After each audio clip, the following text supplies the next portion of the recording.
Are you tired of manually entering each customer into Zoho Books? Learn how to import your entire customer list in under 2 minutes. In this video, I'll walk you through the exact steps to import customers from a CSV file. Let's start with opening Zoho Books.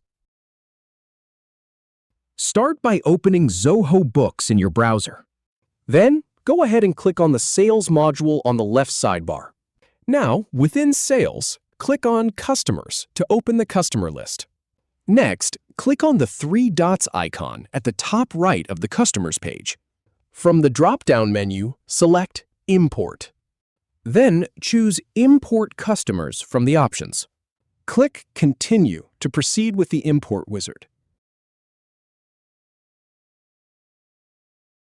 Now, click Choose File to select your CSV or Excel file from your computer.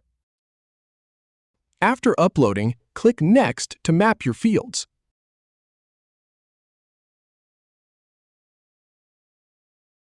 Once that's done, click Next again to review the import summary. Finally, click Import to bring all your customers into Zoho Books. That's it! If you have any feedback or if any info is inaccurate, please leave a comment below. We'll do our best to answer or redo the video if needed. Thanks for watching.